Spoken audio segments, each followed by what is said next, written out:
Hi there BookTube, it's Eleanor here and I'm in a different place. I'm currently in the car park at the station. I'm about to go up to London. I'm heading up today to the Scholastic Book Bloggers brunch. They are doing a lunch and talking about all the new books that are coming out in 2018. So I will try to vlog a little bit of my time there so you can see everything, and I will end this video hopefully with a little bit of a haul of books that I get while I'm there. So watch this video to find out a bit more about what it's like going to a blogger brunch, blogger and vlogger I should say, because I'm vlogging, and at the end hopefully I will have some books to show you. I also have accumulated a couple of books over the last month that have been sent to me by publishers, so I may talk about those as well. So let's go.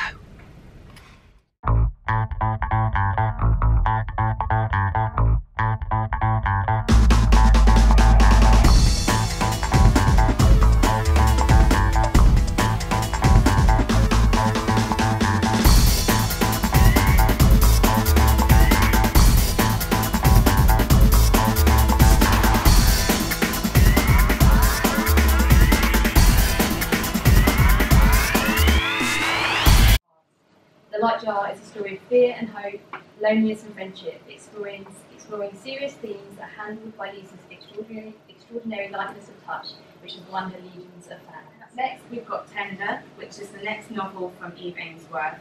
Eve is a stellar author of 7 Days, Crush and Damage.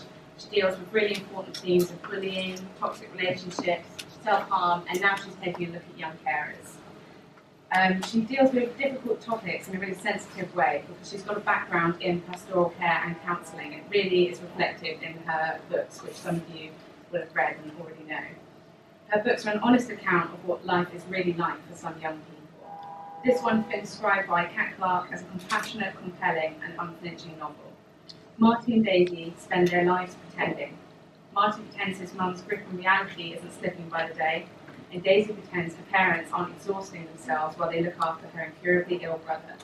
They both pretend they're fine, but the thing about pretending is, at some point, it has to stop. So this is another really beautiful book by Eve Ainsworth that we're really excited to be publishing. And then we've got also coming in the summer, in June, we've got Noah Could Never, which is the follow-up to Noah Can't Even, with another hilarious cover, thanks to our fab designer Liam. For those of you that haven't read Noah Can't Even, go read it. It's an absolutely fabulous, hilarious, coming-of-age LGBT novel that explores all the different elements of being a teenager and madcap life of a boy who's basically like Adrian Mole in every way. The Noah Can't Even is currently in development for TV by Urban Myth Films, which we're really excited about, which was announced earlier last year. And we absolutely love the hilarious narration from geeky and melodramatic Noah Grimes. And you're going to get even more of it with this next novel, which I will share some more info with you now. So Noah and Harry are now officially boyfriends, but is Noah ready to go all the way? I think we know he's not. It's no help that a group of cosmopolitan French exchange students have descended on little Fobbing, including sexy Pierre Victoire, who seems to have his eye on Harry.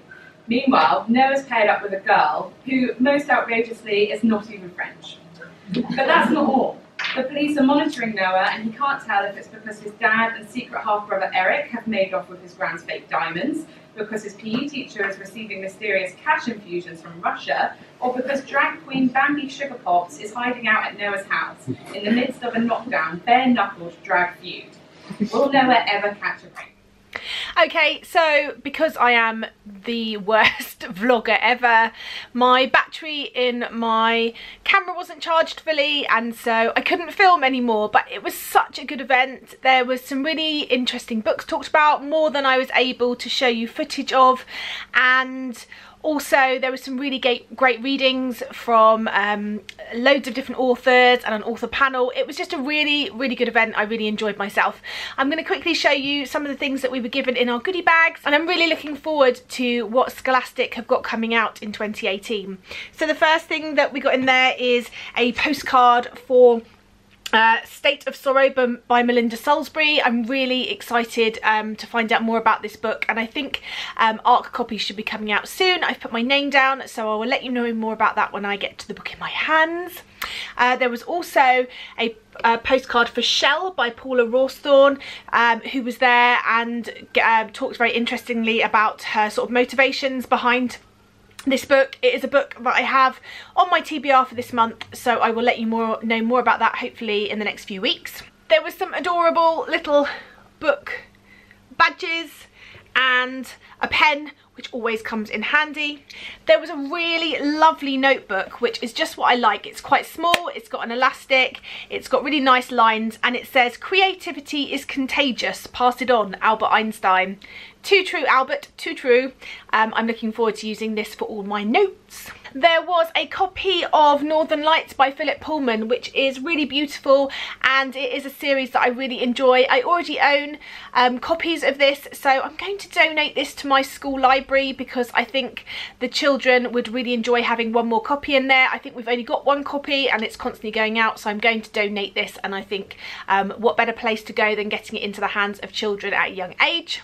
One I'm not going to be donating, which is a proof copy of something I'm super excited about, and that is Neverworld Wake by Marisha Pessl.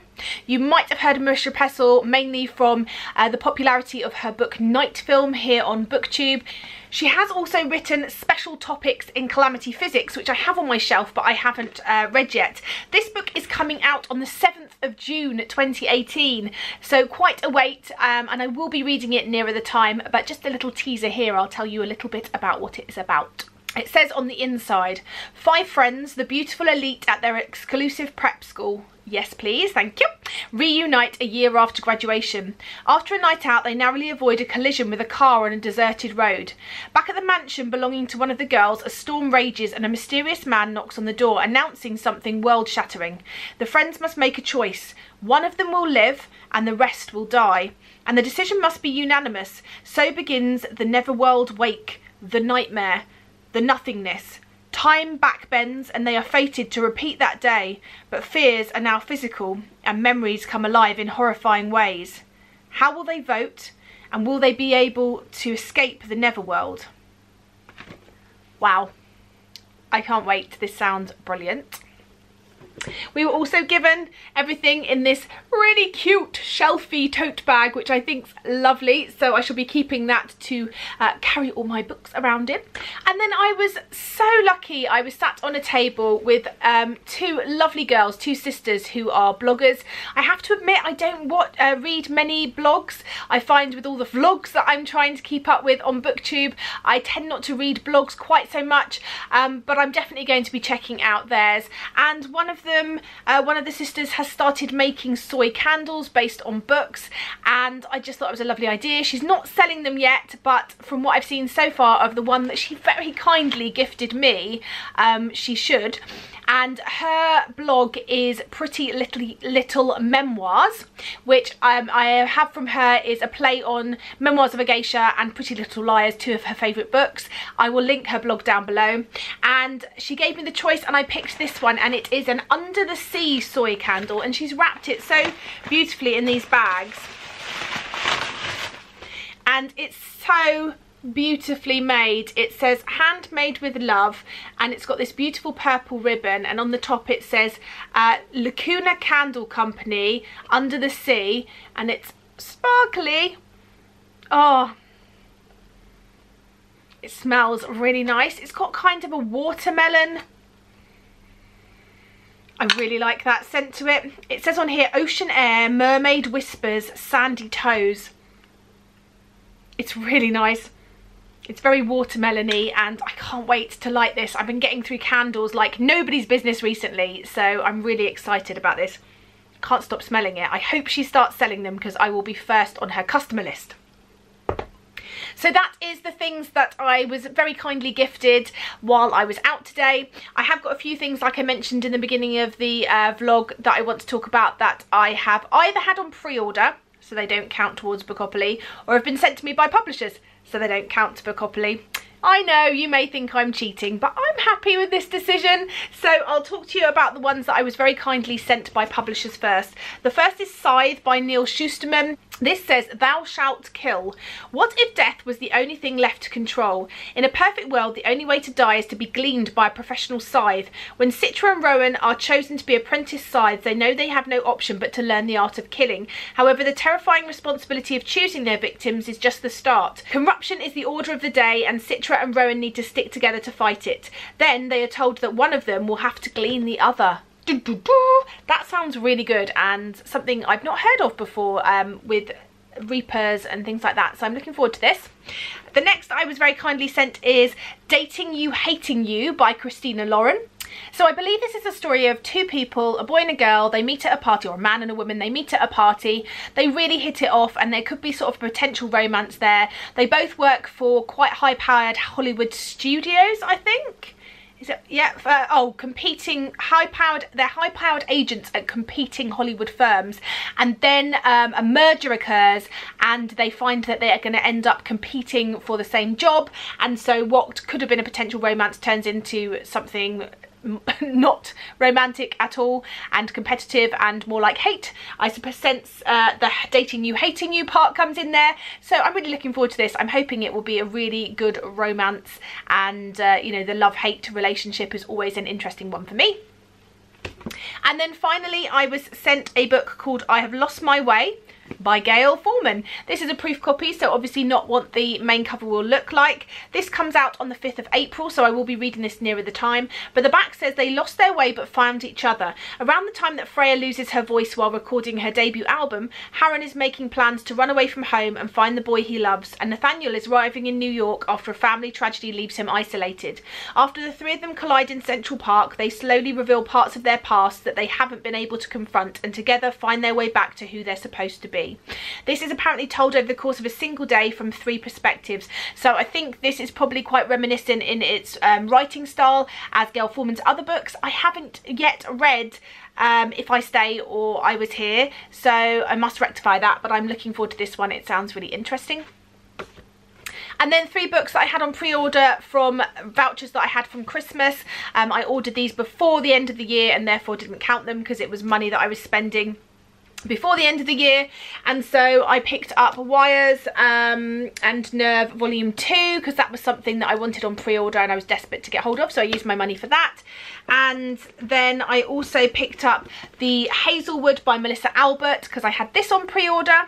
So I think this has got a little bit of an Alice in Wonderland theme. It's about Alice. She's constantly moving around because she seems to have this bad luck wherever she goes, and then her sort of elusive grandmother dies on her estate, and I don't know if Alice inherits it or she goes to sort out the estate, and then she discovers more about sort of her family history, I think. So I'm looking forward to this one.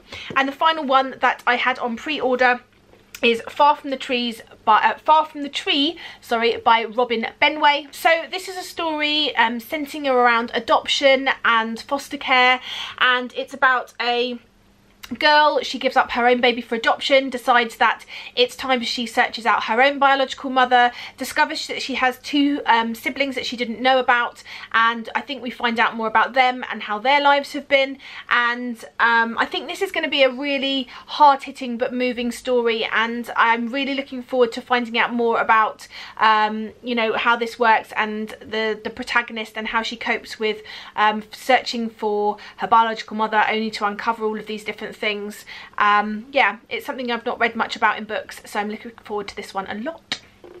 So wow, what a great day, loads of books, a really great event that I've been to, so I'm really excited to get stuck into these, and I'll let you know all about them when I've read them. Anyway, which ones are you most excited about? Have you read any of these that I hauled? I look forward to speaking to you in the comments, as always. Bye for now, BookTube.